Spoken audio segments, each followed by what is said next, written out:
अगर जनता को ही परेशानी का सामना करना पड़ता है तो हम नेता किसने हैं? यदि मैं बन गई तो मैं पूरे नैनीताल की काया पलट सकती थी। रोज हर एक इंसान के पास जमीन से जुड़ी हूँ, इसलिए मैं जनता की समस्याओं को जानती भी हूँ। 15 वार्ड में मैंने एक जनता दरबार लगाना है। उस जनता दरबार में मैंने जनता की समस्याओं को सुनना है। तो मकान में जो लोग रहते हैं, अगर वो लीगल हो सकता है, जहाँ तक पॉसिबल हो सकता है, पहले तो शासन ने बनने नहीं देना चाहिए। तो मैं उनकी हर संभव जो है उनके कंधे से कंधा मिलाकर मैं उनके खड़े रहूंगी।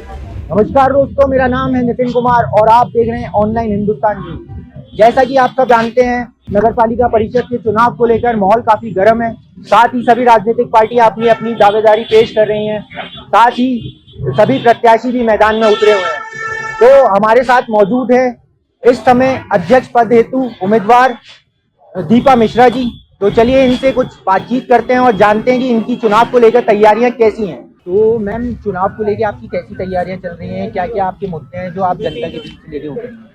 सर, यदि मैं जीत गई तो ना, मेरा पहला मुद्दा ये है कि मैं जनता के हर एक 15 वार्ड है हमारे वहाँ, हर एक 15 वार्ड में मैंने एक जनता दरबार लगाना है। उस जनता दरबार में मैंने जनता की समस्याओं को सुनना है। जब तक हम जनता की समस्याओं को नहीं सुनेंगे तब तक हमारा कुछ नहीं हो सकता, क्योंकि जनता को ही लेके हम चलते हैं और जनता ही हमारा फुल सपोर्ट है। अगर जनता ही मतलब साथ नहीं देगी तो हम उस पद पर हम जा ही नहीं सकते। इसलिए जनता का समर्थन होना बहुत जरूरी है। साथ ही मेरा ये भी मानना है कि जो शमशान घाट वाला था वो वाला भी वहाँ टूट चुका है, तो उसको टूटा है जो उसको भी बनाना है ताकि कोई दुर्घटना वहाँ नहीं घट सके।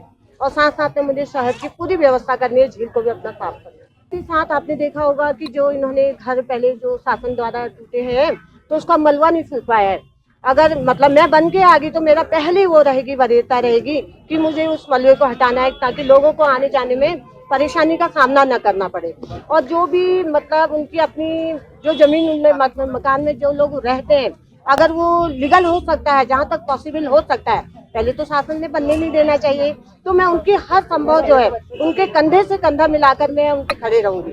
मतलब उनको परेशानी नहीं करूंगी, क्योंकि उन्होंने ही मुझे वोट दे करके यहाँ तक बनाया है। तो जनता जनार्दन है, वो जो चाहे वो कर सकती है। वो हमें चाहे तो सर पे बैठा सकते हैं, चाहे तो हमें नीचे उतार सकते हैं। जो है सीवर रहता है वहाँ, तो सीवर को भी हमने मतलब कहीं ना कहीं उसका निस्तारण मतलब और जगह करना है, बाहर डाइवर्ट करना है उसे, ताकि हमारी झील में न जा सके। क्योंकि झील जो है हमारा प्राण है, हमारी यही मतलब तंत्र क्रिया यही से कही जाती है। अगर यही नहीं रहेगा तो हमारा अस्तित्व ही नहीं रहेगा।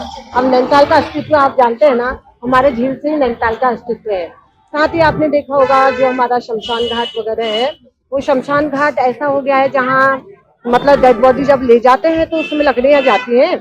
जब लकड़ियां ले जाते हैं तो बीच में इतनी बुरी तरह से टूट चुका है कि जब कोई भी लकड़ी ले जाएगा, ऐसा नहीं कि दुर्घटना कभी भी हो सकती है, जो ले जाता है वो बेचारा भी गिर सकता है। इसलिए हमें उसको भी रोकना होगा। साथ ही साथ हमें देखना है अपने नगर में जो सफाई व्यवस्था है, जगह जगह कूड़ा है। ये नहीं कि कूड़े की गाड़ी जरूर आ रही है, उसके बाद भी अगर आप हमारे नगर को अगर देखेंगे तो नगर में चारों आपको मतलब कूड़ा का डंप मिलेगा, मतलब इतनी गाड़ियां चलने के बाद भी। साथ ही ऐसा नहीं है कि मैं अकेले काम नहीं करूंगी, टीम वर्क मेरे साथ होगा तभी मैं नैनीताल का कुछ कर सकूंगी। और मेरा अपना एक अलग से मतलब दिली ख्वाहिश है या मेरा उद्देश्य है कि मैं अपने नैनीताल को हट करके जैसा नैनीताल पहले था अच्छा सा स्वच्छ और लोगों की प्रॉब्लम सुनूंगी भी, जिनको मतलब मकान का है या जो जिनका देखिए यहीं पर सामने एक मकान टूटा है ना, ध्वस्तीकरण हुआ है, अभी तक उसका मलबा नहीं उठा है। मतलब आने जाने में लोगों को काफी परेशानी का सामना करना पड़ रहा है। तो अगर जनता को ही परेशानी का सामना करना पड़ता है तो हम नेता किसने हैं? तो हमें उनको देख करके उनका सब मतलब सोल्यूशन कुछ ना कुछ हमें निकालना होगा। इसलिए मेरी उम्मीद है, अपना है मेरा निजी मानना कि यदि मैं बन गई तो मैं पूरे नैनीताल की काया पलट सकती हूँ। मैम, और एक सवाल आपसे और है कि जैसे यहाँ नैनीताल में पार्किंग की समस्या कुछ ज्यादा है। हाँ। तो आप पार्किंग के लिए मतलब आप क्या जनता के लिए मतलब क्या रहेगा, आपकी प्राथमिकता क्या रहेगी? सर, पार्किंग के लिए तो पहले हमें शासन से परमिशन लेनी होगी कि पार्किंग तो काफी बनी हुई है, लेकिन उसके बाद भी मतलब इतनी ज्यादा मतलब गाड़ियां बाहर खड़ी रहती हैं, तो हमें शासन से परमिशन लेकर बात करेंगे हम सर। अकेले हम कुछ नहीं कर सकते हैं, तो शासन से कहकर हमें पार्किंग की व्यवस्था उनकी जरूर करनी होगी, क्योंकि अपना नागरिक है, यहाँ का रहने वाला है, तो कहाँ जाएगा गाड़ी लेकर। इसलिए हमें उनके लिए पूरा प्रबंध करेंगे। आपको समर्थन तो काफी प्राप्त हो रहा है, तो आपको लगता है कि ये वोट में तब्दील होगा? सर, ये तो अपनी जनता का है, क्योंकि जनता जनार्दन है।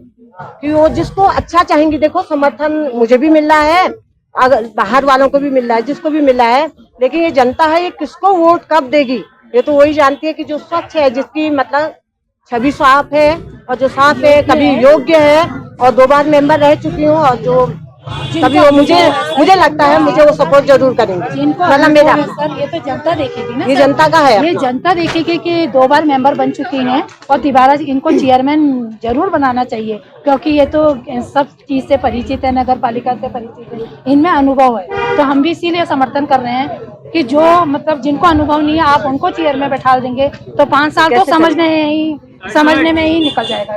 तो हम तो जैसा कि आप कह रहे हैं जी सर, मैम ने, तो आप ये बताइए कि मैम ने क्या क्या कार्य ऐसे किए जो आप इनके समर्थन कर रहे हैं? सर ये 2 बार वार्ड मेंबर बन चुकी हैं, साथ में मैं भी भूतपूर्व वार्ड मेंबर हूँ, अनीता बेरिया मेरा नाम है। इन्होंने वहाँ पर को सफाई और जो हमारे काम होते वार्ड के, लाइट लगाना, स्ट्रीट लाइट लगाना, सफाई, कूड़ा उठवाना और बाकी सीवर की प्रॉब्लम है, रोड की प्रॉब्लम है, तो सारे काम किया सर।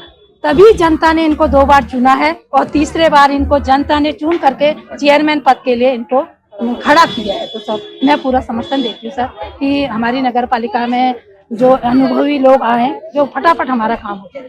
निर्दलीय खड़ी तो बीजेपी है और भी काफी लोग हैं, तो आप कांटे की टक्कर किससे आपको लगता है कि मेरी कांटे की टक्कर है?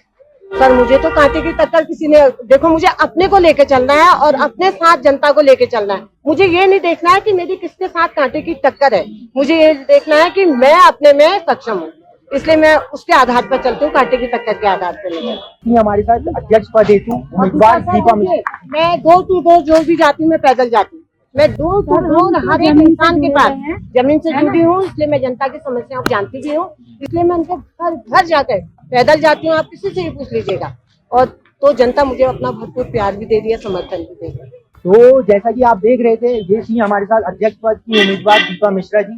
तो इनको भारी जन समर्थन मिल रहा है, लोगों का इन पे प्यार है, और तो लोग इनको सपोर्ट भी कर रहे हैं। और जैसा कि हमें लगता है कि ये आगे अच्छे कार्य करेंगी और साल का भविष्य उजागर करेंगी।